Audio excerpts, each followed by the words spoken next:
Je m'appelle Catherine. J'ai 31 ans. Et 3 jours avant la fête d'anniversaire de mon frère, je suis rentré d'une randonnée avec ma jambe dans une attelle rigide, des béquilles et des instructions strictes de ne pas m'appuyer dessus autant que possible. D'une manière ou d'une autre, rien de tout cela n'a changé ses plans pour moi. Il s'attendait toujours à ce que je prépare le dîner pour 10 invités pendant qu'il s'étirait au bord de la piscine avec une boisson fraîche. Quand je lui ai rappelé que rester debout dans une cuisine pendant des heures n'était pas ce que mon médecin avait recommandé, il a à peine levé les yeux. Allons, ce n'est qu'un dîner. Ma mère est passée par la cuisine, m'a vu en équilibre contre le comptoir et a ricané. La cuisine est la seule chose pour laquelle tu es utile de toute façon. Mon père ne m'a pas défendu. Il a simplement dit, arrête de te plaindre et aide ton frère. Je les ai regardés fixement et j'ai réalisé quelque chose que j'aurais dû comprendre il y a des années. Ils ne demandaient pas si je pouvais le faire. Ils avaient déjà décidé que je le ferais. Alors, j'ai arrêté de discuter. J'ai pris mon téléphone, je me suis éloigné assez pour qu'ils ne puissent pas m'entendre, et j'ai passé un appel discret à mon amie la plus proche. J'ai dit moins de 20 mots. Elle a répondu, es-tu sûr? J'ai regardé à travers les portes-fenêtres mon frère, riant au bord de la piscine pendant que je me tenais sur une jambe à côté de suffisamment de provisions pour 10 personnes, complètement. 5 minutes plus tard, son téléphone a vibré. Il a lu l'écran, s'est levé d'un bond de sa chaise et s'est précipité dans la cuisine. Qui as-tu appelé? Je l'ai regardé, puis j'ai regardé les provisions intactes derrière moi, et j'ai souri parce qu'il pensait encore que le problème était le dîner. Il n'avait aucune idée de ce qui était sur le point d'arriver. Avant de vous dire ce qui s'est passé quand cette sonnette a retenti, dites-moi d'où vous écoutez et quel temps il fait là-bas aujourd'hui. Est-ce que cela correspond à votre humeur? Ou votre journée est-elle complètement différente de celle de Catherine? J'adore voir jusqu'où ces histoires voyagent et depuis combien d'endroits nous nous connectons. Où que vous soyez dans le monde, j'espère que votre journée vous apportera paix, confiance et au moins une bonne raison de sourire. Le nom de mon frère était Ryan, et si vous aviez demandé à n'importe qui en dehors de notre famille de le décrire, ils auraient probablement dit qu'il était charmant, facile à vivre et qu'il était impossible de lui en vouloir longtemps. Les gens en dehors de notre famille n'ont tout simplement jamais eu à dépendre de lui. À l'intérieur, Ryan avait maîtrisé une compétence, faire en sorte que sa convenance ressemble à la responsabilité de tous les autres. Ma mère, Caroline, l'encourageait. Mon père, Daniel, préférait la solution qui mettait fin à une dispute le plus rapidement, ce qui signifiait généralement me demander de céder. Et mon amie, Lisa, la femme que je venais d'appeler, était l'une des rares personnes à avoir reconnu le schéma avant moi.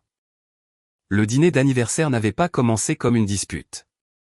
Un mois plus tôt, avant mon accident de randonnée, Ryan m'avait demandé si je préparais quelques plats.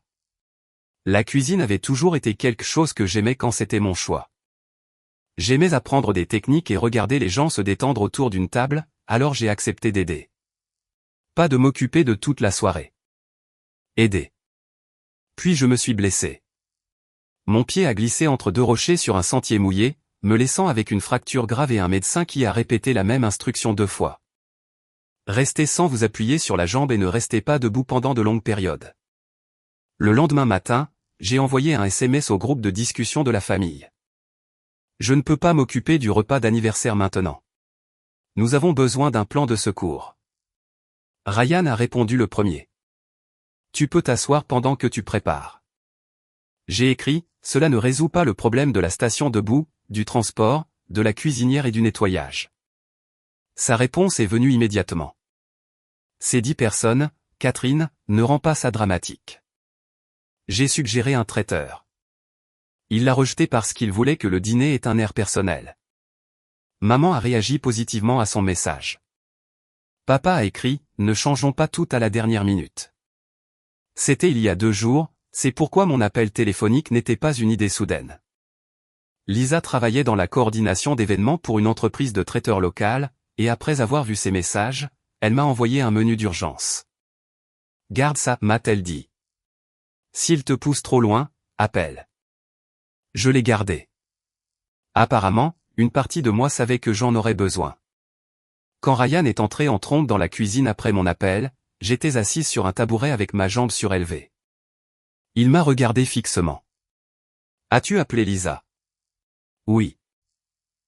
Pourquoi viens-je de recevoir un message me demandant de confirmer l'entrée pour la livraison? Parce que c'est ton événement. Que as-tu commandé? Le dîner.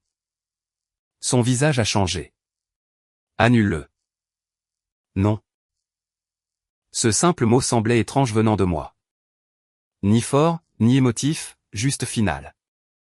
Ryan a cligné des yeux. Catherine, j'ai dit à tout le monde que tu cuisinais. Voilà. Son inquiétude était qu'il avait déjà raconté une histoire aux gens et que j'étais sur le point de la rendre gênante.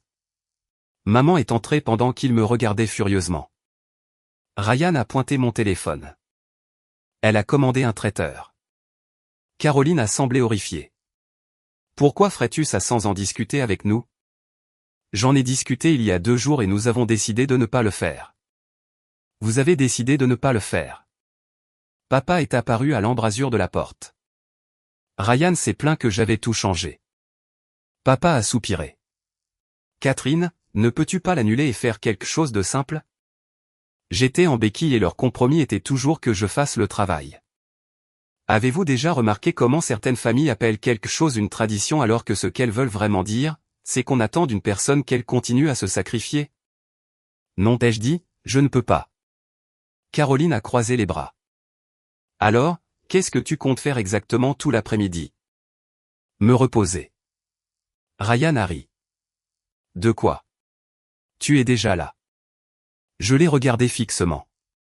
Cette phrase est exactement la raison pour laquelle le traiteur vient. Il est retourné vers la piscine. Maman l'a suivi, insistant sur le fait que nous pouvions résoudre cela en privé. Papa est resté quelques secondes de plus. Il a regardé les planches à découper et les légumes que j'avais commencé à préparer. Pendant un instant, j'ai cru qu'il pourrait comprendre.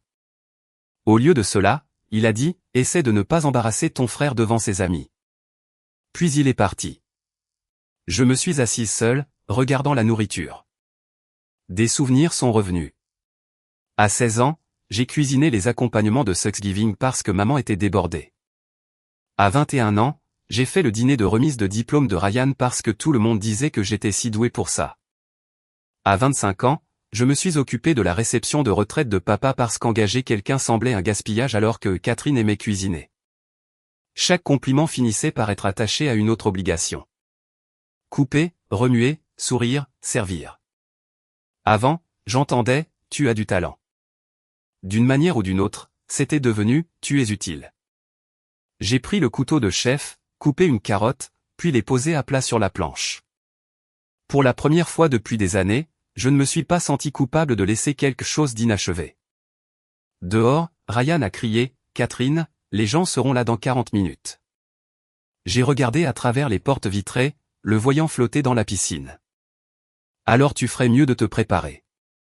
Il m'a regardé, confus. Je n'ai pas expliqué. Lisa avait déjà envoyé 2 mots par texto. Nous arrivons. Les premiers invités sont arrivés 20 minutes plus tard, et Ryan a immédiatement changé de personnalité. Le frère irrité aboyant à travers les portes-fenêtres a disparu. À sa place se trouvait l'autre souriant, serrant des mains, offrant des boissons et souhaitant la bienvenue à tout le monde. J'ai regardé depuis l'embrasure de la cuisine, appuyé sur mes béquilles. Ce qui m'a frappé, c'est la rapidité avec laquelle il pouvait activer son charme quand il y avait un public. Un de ses amis a posé une question sur ma jambe. Avant que je puisse répondre, Ryan a ri. Elle est têtue. Je lui ai dit que nous pouvions faire simple ce soir, mais elle a insisté pour s'occuper de la nourriture. J'ai cru avoir mal entendu. Un autre invité a dit, sérieusement? En béquille. Ryan a haussé les épaules. Vous savez, Catherine, elle aime prendre soin de tout le monde. Je suis resté complètement immobile. 2 jours plus tôt, il m'avait traité de dramatique pour avoir suggéré un traiteur. Il y a 10 minutes, il m'a demandé de l'annuler. Maintenant, il présentait mon effort forcé comme une preuve de sa considération. Ma mère se tenait à côté de lui et ne disait rien. Mon père a détourné le regard. Ce mensonge a fait plus pour moi qu'1 heure de dispute de plus n'aurait pu le faire. Soudain, je n'étais pas assez en colère pour crier. J'étais assez calme pour me souvenir des détails. J'ai ouvert le chat de la famille et j'ai trouvé les messages d'après mon rendez-vous chez le médecin. Tu cuisines toujours. Ne rends pas ça dramatique. Ne changeons pas tout. J'ai pris des captures d'écran et les ai envoyées à Lisa. 1 minute plus tard, elle a répondu, compris. Quelques amuse-gueules que j'avais préparés plus tôt étaient finis, et je n'allais pas gaspiller de nourriture. Porteur un plateau avec des béquilles était impossible, alors j'ai placé le plateau sur un chariot roulant et je l'ai poussé vers la terrasse. Ryan m'a repéré immédiatement. Où est la salade? Pas faite. Son sourire s'est crispé. Qu'est-ce que tu veux dire par pas faite? Je veux dire, ces ingrédients sont encore des ingrédients. Un de ses amis s'est tourné vers nous. Ryan a baissé la voix. Catherine, nous en avons parlé. Oui, plusieurs fois. Les gens attendent. Alors mangez les amuse-gueules. Il s'est penché plus près. Tu me fais passer pour un ridicule. Cette phrase a eu un effet différent après avoir entendu l'histoire qu'il avait racontée à ses invités. Je n'ai encore rien dit sur toi, ai-je répondu. Son visage a vacillé. Avant qu'il ne réponde, son ami de longue date, Marcus, a regardé entre nous. Attends, je croyais que tu avais dit qu'elle avait insisté pour cuisiner. Ryan a répondu trop vite. C'est le cas. J'ai regardé Marcus. J'ai suggéré un traiteur il y a 2 jours. Un silence s'est installé sur nous. Ryan a ri. Elle déforme les choses. Elle avait accepté il y a des semaines. Avant de me casser la jambe, ai-je dit. Marcus a hoché la tête lentement. D'accord. Ryan avait l'air furieux que son ami ne l'ait pas secouru. Caroline est arrivée à côté de nous. Catherine, peut-être que tu devrais t'asseoir avant d'être trop fatiguée. Son ton poli signifiait une chose. Arrête de parler. Pendant la majeure partie de ma vie, cela a fonctionné. Je souriais et disparaissais avant que l'image publique de la famille ne devienne inconfortable. Cette fois, j'ai dit, bonne idée. J'ai tiré une chaise à la table, je me suis assise avec les invités et j'ai surélevé ma jambe sur une autre chaise. Ma mère s'est figée. Ryan m'a regardé fixement. J'ai pris un amuse-gueule et je l'ai mangé. C'était un acte minuscule, mais cela les a déstabilisés plus qu'un discours. J'étais censé me retirer dans la cuisine. Au lieu de cela, j'ai rejoint la fête. Une femme nommée Julia, une des collègues de Ryan, m'a souri. C'est vraiment bon. Merci. Êtes-vous chef? Non, j'aime cuisiner quand personne n'en fait une corvée. Julia a jeté un coup d'œil vers Ryan, qui a fait semblant de ne pas entendre. Quelques minutes plus tard, il est venu. Peux-tu au moins commencer le plat principal jusqu'à ce que tu as commandé arrive? Non. Pourquoi fais-tu ça? Parce que tu continues à entendre non comme le début d'une négociation. Sa mâchoire s'est crispée. C'est mon anniversaire. Et ça, c'est ma jambe. Caroline s'est approchée. Pourrions-nous ne pas faire ça devant tout le monde? J'essayais de ne pas le faire. Ryan a dit à tout le monde que je m'étais porté volontaire. Il était juste galant. Être galant aurait été de m'aider. Papa nous a rejoints. Assez, Catherine. Nous en parlerons après. Il n'y a rien à discuter après. Il a jeté un coup d'œil nerveux autour de lui. S'il te plaît, baisse la voix. Je ne la levai pas. Il était simplement habitué à ce que mes désaccords se passent en privé. C'est à ce moment-là que j'ai compris autre chose. Dans notre famille, la paix ne signifiait pas que personne ne se comportait mal. La paix signifiait que personne n'en parlait là où les autres pouvaient entendre. Mon téléphone a vibré. Un message de Lisa. 2 minutes. J'ai regardé vers le couloir. Ryan a remarqué. Quoi? Rien. Catherine. La sonnette a retenti. Toutes les têtes à proximité se sont tournées. Ryan m'a regardé. J'ai regardé en retour. Tu voulais un repas complet, ai-je dit. On dirait qu'il est là. Ryan a atteint la porte d'entrée avant que je puisse me lever. Quand il l'a ouverte, Lisa était dehors avec 4 membres du personnel de traiteur derrière elle, poussant des conteneurs isothermes vers l'entrée. Elle m'a jeté un rapide coup d'œil, puis s'est tournée professionnellement vers Ryan. Bonjour, nous sommes là pour le dîner d'anniversaire. Son expression a oscillé entre le choc et la panique. Je lui ai dit d'annuler ça. Lisa a vérifié la commande. Catherine l'a confirmé. C'est ma fête. Exactement, ai-je dit, c'est pourquoi tu devrais en profiter au lieu de gérer la cuisine. Ryan s'est tourné. Tu te crois maligne? Non, je me crois blessé. Lisa est restée en dehors de la dispute et a demandé où son équipe pouvait s'installer. Ryan a commencé à dire nulle part, mais papa l'a interrompu. Utilisez la salle à manger. Ryan l'a regardé fixement. Papa a baissé la voix. Les invités sont déjà là. C'était la première conséquence que Ryan n'avait pas anticipée. Renvoyer le traiteur ne restaurerait pas sa fête parfaite. Cela laisserait 10 personnes le regarder refuser de la nourriture préparée parce qu'il préférait que sa sœur blessée cuisine. Il s'est écarté.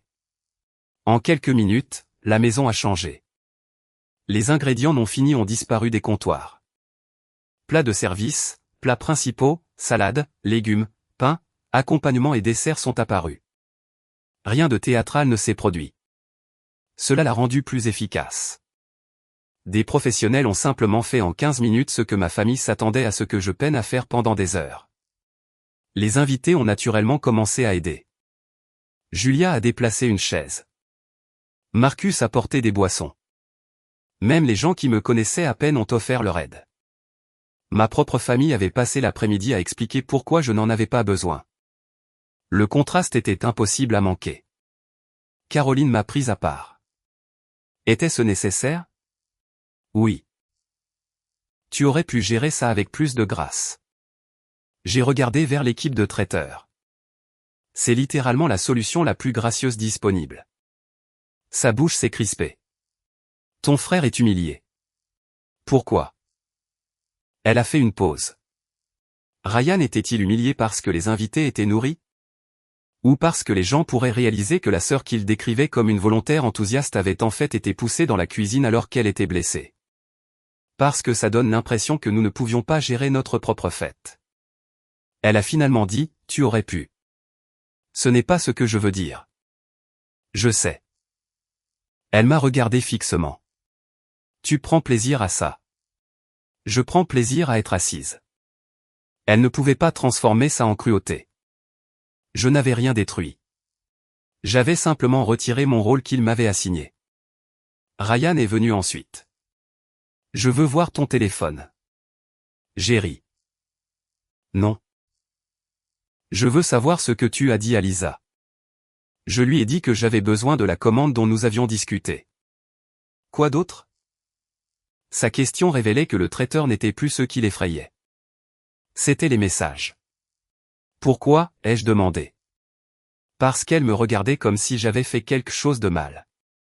Lisa était de l'autre côté de la pièce, discutant des heures de service et n'avait pas dit un seul mot négatif à son sujet. Peut-être demande-toi pourquoi cela te dérange. Il s'est approché. Arrête de transformer ça en une énorme déclaration. J'ai commandé le dîner. Tu essaies de m'embarrasser. Tu n'arrêtes pas de dire ça. Je n'ai dit à personne ce que tu as dit. Ryan a jeté un coup d'œil vers Marcus. Tu m'as déjà contredit. Parce que tu as menti. Son visage s'est durci. J'essayais de te faire bien paraître en disant aux gens que je m'étais porté volontaire pour faire quelque chose que tu m'as forcé à faire. Forcé et dramatique. Alors pourquoi étais-tu en colère quand j'ai arrêté? Il n'a pas répondu. Mon père s'est approché après que Ryan soit parti. Ça a dérapé. Pas vraiment. Tu sais ce que je veux dire. En fait, papa, non. Il a soupiré. Ryan n'aurait pas dû te pousser, mais tu sais comment il devient quand il planifie quelque chose. Voilà encore. Le comportement de Ryan était devenu une condition météorologique à laquelle tout le monde devait s'adapter. Et comment je deviens, moi, ai-je demandé. Papa a froncé les sourcils. Quoi? Quand je suis blessé? Quand je dis non? Quand on me pousse? Il m'a regardé fixement. Il ne savait vraiment pas. Ma colère avait toujours été traitée discrètement, quelque part de pratique pour tout le monde. Je ne sais pas, a-t-il admis. Exactement. Lisa a annoncé que le dîner était prêt. Les invités se sont rassemblés autour du buffet. Ryan a retrouvé son sourire d'hôte. On dirait que ma sœur a décidé d'améliorer le menu à la dernière seconde. Quelques personnes ont ri, incertaines. Catherine aime toujours faire une entrée. J'aurais pu répondre. Au lieu de cela, j'ai pris une assiette, me suis servi et me suis assise. Ryan voulait une réaction qu'il pourrait qualifier de dramatique. Je ne lui ai rien donné. Pendant que les gens mangeaient, Julia a demandé combien de temps je serais en béquille. J'ai expliqué ce que le médecin avait dit. Ses sourcils se sont haussés. Et tu étais censé faire tout ça? C'était le plan. Marcus a arrêté de manger. Sérieusement? Ryan est intervenu. Elle avait accepté avant de se blesser. Marcus l'a regardé. Oui, mais ensuite elle s'est blessée. 4 mots simples. Pour la première fois de la soirée, un des propres amis de Ryan ne protégeait pas sa version. J'ai réalisé que je n'avais pas besoin de convaincre la salle. Ryan le faisait pour moi chaque fois qu'il ouvrait la bouche. Le dîner aurait dû mettre fin à la dispute. Tout le monde avait à manger. Personne n'attendait. Et la fête se déroulait mieux qu'avant l'arrivée du traiteur. Mais Ryan n'avait jamais vraiment été en colère à propos du dîner. Il était en colère parce que sa version de la soirée lui échappait. Alors que les gens revenaient pour une deuxième assiette, il est passé d'invité en invité, expliquant qu'il y avait eu un malentendu. J'ai entendu 3 versions. Catherine a mal compris ce que j'ai demandé. Puis, elle devient têtue quand elle se sent exclue. Finalement, je pense que la blessure la rend un peu émotive. Cette dernière a tout changé. J'avais été prête à laisser la nourriture faire valoir mon point de vue. Maintenant, Ryan réécrivait la situation et maman l'aidait. J'ai entendu Caroline dire à Julia, Catherine déteste se sentir impuissante. Parfois, elle se pousse à bout et ensuite devient frustrée contre tout le monde. Julia a regardé vers moi mais n'a rien dit. Pendant des années, c'est ainsi que notre famille gérait les vérités inconfortables, décrire celui qui s'opposait comme émotif ou difficile, et soudain personne n'avait à discuter du vrai problème. J'ai regardé Lisa. Elle a haussé un sourcil. La décision était la mienne. J'ai ouvert mon téléphone. Maman. Caroline s'est tournée. As-tu dit à Julia que je me suis imposé pour cuisiner ce soir? Son sourire a disparu. Nous ne faisons pas ça. Je pose une question. Ryan s'est approché. Laisse tomber. Lui as-tu dit ça? Maman a baissé la voix. J'ai dit que tu n'aimais pas te sentir impuissante. Ce n'est pas ce qui s'est passé. L'avertissement de papa est venu de l'autre côté de la table. Catherine. Je me suis tourné vers lui. Si tout le monde veut que j'arrête de discuter de ça, tout le monde doit arrêter d'inventer des explications pour moi. Plusieurs invités se sont tus. Ryan a ri. Bien. Raconte-leur ta version. Il a écarté les bras. Vas-y. Apparemment, c'est ce que tu voulais. Je l'ai étudié. Tu es sûr? Il a hésité. Puis la fierté a gagné. Absolument. Alors, j'ai déverrouillé mon téléphone. Il y a 2 jours, après que mon médecin m'ait dit de ne pas m'appuyer sur ma jambe, j'ai envoyé un message à la famille disant que je ne pouvais pas m'occuper du dîner et j'ai suggéré un traiteur. L'expression de Ryan a changé. Caroline a murmuré, Catherine, ne fais pas ça. J'ai continué calmement. Ryan a répondu, tu peux t'asseoir pendant que tu prépares. Quand j'ai expliqué que je ne pouvais pas rester debout devant la cuisinière ou porter des plats, il a écrit, c'est 10 personnes. Ne rends pas ça dramatique. Maman a réagi positivement. Papa a dit, ne changeons pas tout à la dernière minute. Personne n'a parlé. J'ai tenu le téléphone où ma famille pouvait voir que les messages existaient toujours. Marcus a regardé Ryan. Tu nous as dit qu'elle avait insisté. Ryan a rougi. Parce qu'elle avait déjà accepté. Avant qu'elle ne se casse la jambe, a dit Marcus. Tu continues d'oublier cette partie. Julia a regardé Caroline. Et vous vous attendiez toujours à ce qu'elle fasse tout le repas. Maman s'est défendue. Nous pensions qu'elle pourrait préparer les choses assises. Lisa a finalement parlé. Un dîner pour 10 n'est pas une tâche que l'on fait assis. Caroline a froncé les sourcils. C'est une affaire de famille. Lisa a hoché la tête. Ça l'était jusqu'à ce que Ryan commence à l'expliquer aux invités. Ryan m'a pointé du doigt. Tu vois, c'est exactement ce qu'elle voulait. Elle a appelé son ami ici pour se liguer contre moi. Je l'ai appelé pour apporter de la nourriture. Tu as créé le reste. Tu aurais pu simplement dire non. L'absurdité de cette phrase flottait dans l'air. Je l'ai regardé fixement. Je l'ai fait. Julia a eu un rire incrédule. Eric, un autre ami de Ryan, a dit « Mec, je l'ai entendu dire non il y a 20 minutes et tu as continué à demander. » Ryan a rétorqué sèchement. « Pourquoi tout le monde agit comme si j'avais commis une énorme offense ? J'ai demandé à ma sœur de cuisiner pour mon anniversaire. » Non, ai-je dit. Tu m'as demandé il y a un mois. J'ai dit oui. Puis les circonstances ont changé. J'ai dit que je ne pouvais pas. Tu as décidé que ma réponse ne comptait pas. J'ai regardé autour de la table. À quel moment aider sa famille cesse-t-il d'être de la gentillesse pour devenir une obligation que personne n'est autorisé à refuser? Personne n'a répondu. Ryan a ricané et s'est éloigné, mais personne ne l'a suivi. Maman a essayé de rattraper le coup. Tout le monde, s'il vous plaît, profitons simplement de la soirée. Marcus l'a regardé. C'est ce que je fais. J'aurais juste aimé qu'on ne m'ait pas menti sur la raison pour laquelle Catherine cuisinait. Le mot menti a eu plus d'impact que tout ce que j'aurais pu dire. Caroline s'est raidie. Il ne mentait pas. C'était compliqué. Marcus a fait un signe de tête polie qui signifiait clairement qu'il ne la croyait pas. Papa s'est assis au bout de la table et a cessé d'intervenir. Peut-être qu'il entendait enfin comment on ne change pas tout au sonnet quand la personne censée ne rien changer était en béquille. Lisa m'a tendu un récipient de la nourriture que j'avais initialement préparée. Emporte ça chez toi. C'est toi qui l'as fait. Tu devrais en profiter dans un endroit paisible. Cette phrase m'a plus touché que la dispute. Ryan est revenu 10 minutes plus tard avec son sourire public restauré. Il a annoncé qu'il était temps pour le gâteau et les discours. Caroline s'est visiblement détendue. Ryan m'a regardé. Allez, Catherine. On passe à autre chose. Cela sonnait comme un ordre. Je suis restée assise. Toi, tu peux. Qu'est-ce que ça veut dire? Ça veut dire que tu ne décides pas quand j'ai fini de ressentir quelque chose parce que tu es mal à l'aise. Son sourire a disparu. Vas-tu sérieusement rester assise là pendant mon toast d'anniversaire? Je vais m'asseoir où ma jambe est confortable.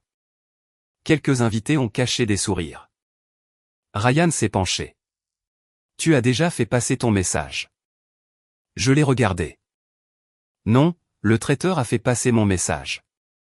Tout ce qui a suivi, c'est toi essayant de prouver que j'avais tort de l'avoir fait.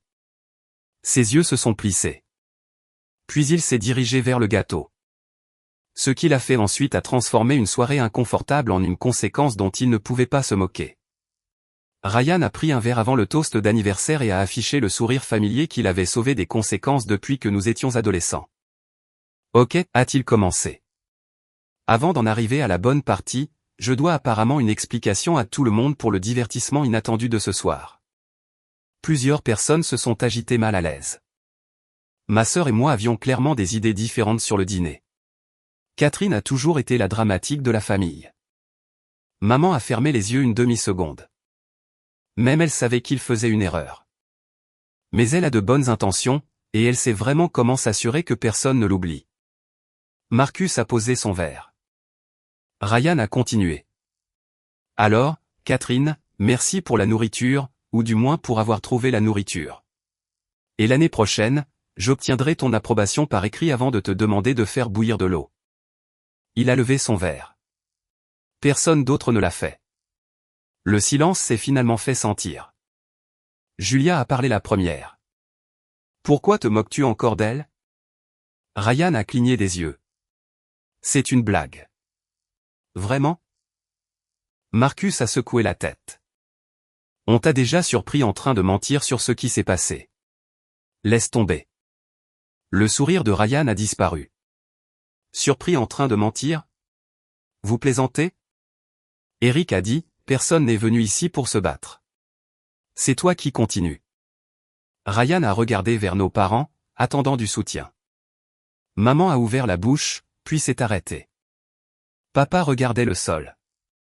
La structure de notre famille dépendait de quelqu'un protégeant Ryan du poids total de son comportement. Soudain, personne ne savait comment le faire sans avoir l'air idiot. Ryan m'a pointé du doigt. C'est ce qu'elle fait. Elle transforme une petite chose en un référendum sur toute la famille. Je me suis lentement levé sur mes béquilles. Veux-tu que je réponde à ça? Je veux que tu arrêtes de te comporter en victime. Quelques personnes ont visiblement grimacé. J'ai hoché la tête. D'accord, alors retirons complètement l'émotion. J'ai sorti mon téléphone. Tu as dit à tout le monde que je m'étais porté volontaire. Voici le message où je t'ai dit que je ne pouvais pas cuisiner après mon rendez-vous. J'ai lu seulement ce qui comptait. Le docteur dit que je dois rester sans appui sur la jambe.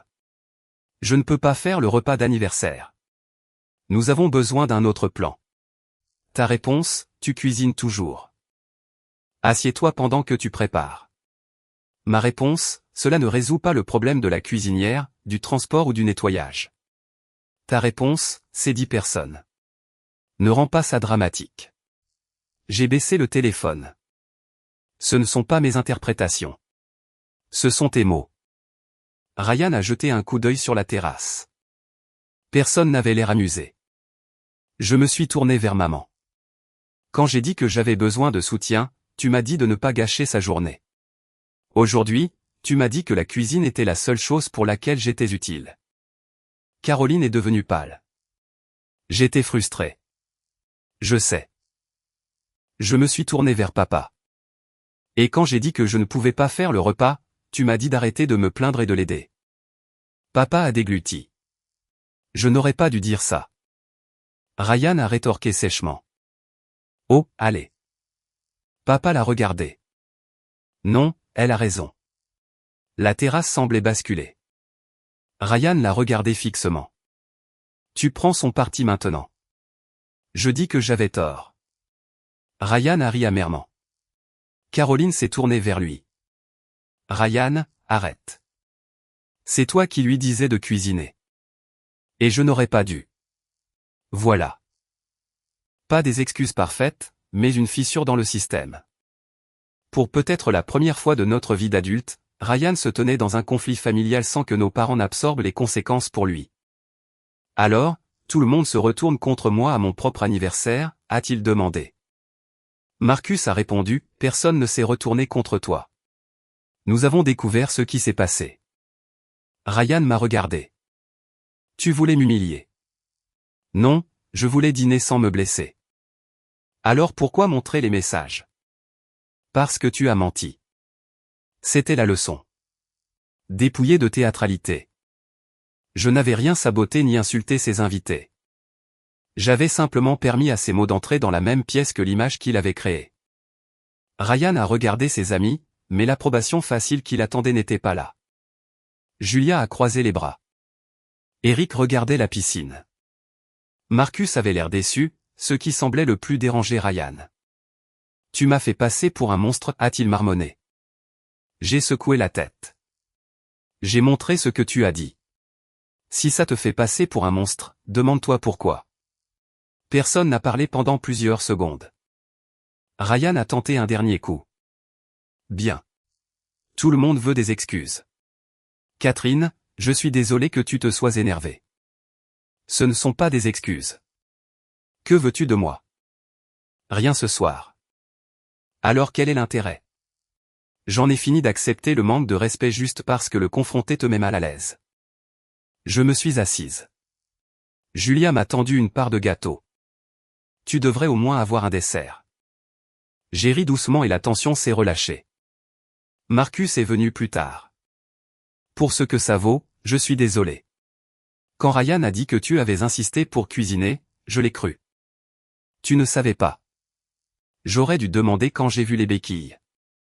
Cela avait de l'importance parce que la responsabilité sonnait complètement différemment de la défense. De l'autre côté de la terrasse, Ryan se tenait avec maman et papa. J'ai saisi des bribes de leur conversation. Maman a dit, tu ne peux pas continuer à la blâmer. Papa a dit, tu as dit aux gens quelque chose qui n'était pas vrai. Ryan a répondu, je ne voulais pas que tout le monde pense que notre famille était un gâchis.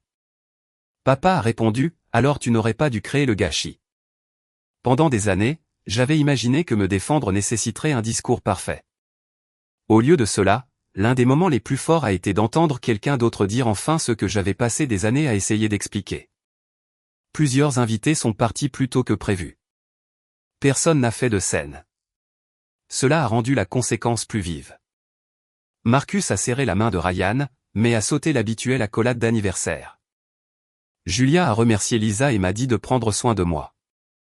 Eric a dit tranquillement à Ryan, appelle-moi quand tu seras prêt à admettre que tu as mal géré ça. La fête parfaite de Ryan n'a pas explosé. Elle s'est dégonflée. Chaque tentative de protéger son image l'a endommagé plus que mon refus n'aurait jamais pu le faire. Caroline s'est assise à côté de moi après que la plupart des invités soient partis. Je n'aurais pas dû dire que la cuisine était tout ce pourquoi tu étais utile. Non, tu n'aurais pas dû. Elle a attendu que je l'adoucisse. Je ne l'ai pas fait. J'étais stressée, a-t-elle dit. Je sais. Elle a hoché la tête. Cela ne l'excuse pas. Non. Papa nous a rejoints. J'aurais dû aider ou dire à Ryan de changer le plan quand tu t'es blessé. Oui. J'étais simplement fatigué de faire le travail émotionnel après que quelqu'un d'autre m'ait blessé. Il pouvait s'excuser sans que je les mette immédiatement à l'aise. Ryan est resté près de la piscine, regardant les chaises à moitié vides. Quand je me suis levé pour partir, il s'est tourné. Alors, tu t'en vas comme ça? Oui. Tu ne vas même pas aider à nettoyer? Je l'ai regardé pendant 2 secondes, puis j'ai éclaté de rire.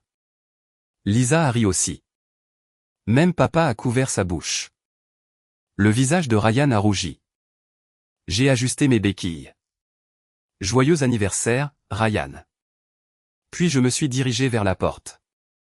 Derrière moi, pour la première fois de sa vie, mon frère se tenait à côté des restes de sa propre fête sans que personne ne se porte volontaire pour nettoyer les conséquences à sa place.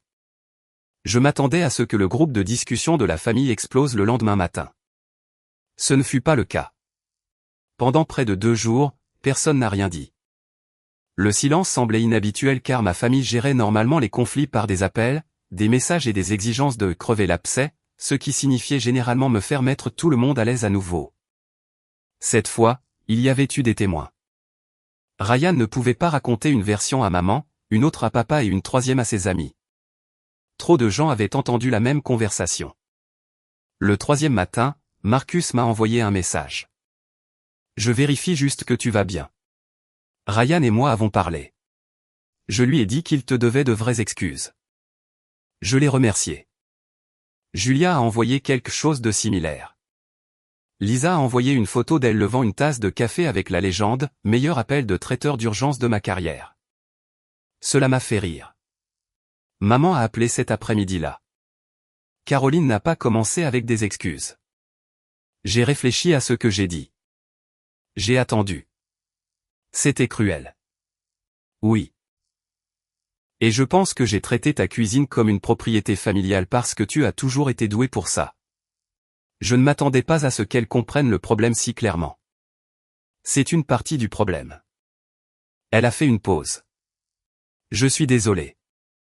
J'ai accepté les excuses sans lui dire que tout allait bien. Le pardon ne nécessitait pas un accès immédiat. Papa a appelé plus tard. Les excuses de Daniel étaient plus courtes. J'ai choisi la solution la plus facile pour moi et j'ai appelé ça maintenir la paix. C'est ce que tu as fait. Je suis désolé. Merci. Puis il a demandé ce dont j'avais besoin. Enfin, quelqu'un demandait. Pour l'instant, rien. Je me remets. Je ne veux pas discuter de Ryan tous les jours. Et je ne cuisine pas pour les événements familiaux à moins de me porter volontaire. Juste. Et si je dis non, personne n'en fait un débat. Juste. Ryan a mis 4 jours de plus. Son premier texto était exactement ce à quoi je m'attendais. J'espère que tu es contente. La moitié de mes amis pensent que je suis une sorte de monstre maintenant. Je l'ai regardé fixement et j'ai supprimé la réponse que j'avais commencé à écrire. 20 minutes plus tard, un autre est arrivé. C'est mal sorti. Je n'ai toujours pas répondu. 2 heures plus tard. Pouvons-nous parler? J'ai attendu jusqu'au lendemain. Pas pour le punir. Je voulais répondre quand je me sentirais calme plutôt que quand il voulait être soulagé. Nous avons parlé au téléphone. Sa voix semblait différente sans public. Je leur ai menti, a-t-il dit. Je suis restée silencieuse. J'ai dit à tout le monde que tu t'étais porté volontaire après t'être blessé parce que je savais que ça sonnait mal si je disais que tu avais essayé d'annuler. Puis quand le traiteur est arrivé, je me suis senti stupide. Alors, tu m'as blâmé? Ouais. C'était la première admission simple que j'avais entendue de sa part. Pourquoi avais-tu si besoin que je cuisine, ai-je demandé. Il a pris un moment. Parce que tu le fais toujours. Voilà. Toute la dynamique familiale en 4 mots. Pas parce que j'étais la seule personne capable, mais parce que je l'ai toujours fait. C'est fini, ai-je dit. Je sais. Non, Ryan, j'ai besoin que tu comprennes. Je cuisinerai peut-être à nouveau. Je cuisinerai peut-être même à nouveau pour toi. Mais personne ne peut le présumer. Personne ne peut me porter volontaire. Et si je dis que je ne peux pas faire quelque chose, tu n'as pas à expliquer pourquoi je le peux en fait. Il est resté silencieux. D'accord. Et je ne prétends pas que ton anniversaire n'a pas eu lieu parce que tu t'excuses. Je m'en doutais. Puis il a dit quelque chose auquel je ne m'attendais pas. Marcus m'a dit que le pire n'était pas que tu montres les textos. C'était de me voir continuer à essayer de te faire passer pour déraisonnable après que tout le monde savait que j'avais tort. Il a raison. Je sais. Je ne lui ai pas dit que je lui pardonnais ou que tout allait bien entre nous. J'ai dit que j'appréciais les excuses et que j'avais besoin de distance. Il l'a accepté. Pour le moment, c'était suffisant. 6 semaines plus tard, quand mon médecin m'a autorisé à bouger normalement à nouveau, j'ai invité Lisa et Julia à dîner. J'ai passé l'après-midi à cuisiner parce que je le voulais. Il y avait de la musique. Personne n'a exigé d'horaire. Personne ne se tenait derrière moi pour me demander où était la salade. Quand Lisa est arrivée, elle a regardé la table et a souri. Alors, tu cuisines toujours? Apparemment. Après tout, j'ai ri. Ryan n'a jamais été la raison pour laquelle j'aimais ça. C'était la partie que j'avais presque perdue. Quand les gens exploitent à plusieurs reprises quelque chose que vous donnez librement, vous pouvez commencer à croire que la seule façon de vous protéger est d'arrêter de donner complètement. Mais les limites ne consistent pas à devenir moins généreux. Elles garantissent que la générosité reste un choix. Ryan n'était pas invité à ce dîner. Mes parents non plus. Non pas parce que je prévois de les exclure pour toujours, mais parce que mon premier repas après ma guérison m'appartenait. Plus tard dans la nuit, Ryan a envoyé un texto, j'ai entendu dire que tu avais cuisiné. Je suis offensé. Un autre message est arrivé quelques secondes plus tard. Je plaisante, presque. J'espère que tu t'es bien amusé. J'ai souri et j'ai posé mon téléphone sans répondre jusqu'au matin. Ce délai m'aurait autrefois fait sentir coupable. Maintenant, il me semblait normal. Ma vengeance n'a jamais été de détruire l'anniversaire de mon frère. La fête avait de la nourriture. Il a eu son gâteau. Ses amis étaient là. Ce qu'il a perdu, c'est quelque chose qu'il avait tenu pour acquis. La capacité de contrôler l'histoire pendant que tout le monde le protégeait de la vérité. Maman a dû entendre ses propres mots sans le bouclier de « j'essayais seulement d'aider ». Papa a dû admettre qu'éviter les conflits l'avait rendu partie du problème. Ryan a dû regarder ses amis juger ce qu'il a réellement fait au lieu de la version qu'il leur avait préparée. Et j'ai appris que parfois, la conséquence la plus satisfaisante n'est pas de crier plus fort que les gens qui vous manquent de respect. Parfois, c'est de refuser de porter le fardeau qu'ils vous ont remis, de le replacer calmement entre leurs mains et de s'éloigner pendant qu'ils réalisent enfin à quel point il est lourd. Si vous étiez à ma place, auriez-vous accepté les excuses de Ryan et reconstruit lentement la relation, ou auriez-vous gardé vos distances beaucoup plus longtemps? Nous apprécions votre temps et votre soutien jusqu'au dernier moment. Tout dans cette histoire est fictif et créé uniquement à des fins de narration dramatique et de divertissement éducatif. Nous espérons que cela vous rappelle que lorsque les gens trouvent sans cesse des excuses pour vous blesser, ils vous demandent peut-être de vous soucier davantage de leurs raisons que de votre propre bien. Vous êtes autorisé à vous soucier suffisamment de vous-même pour cesser d'accepter la même explication ou la même douleur.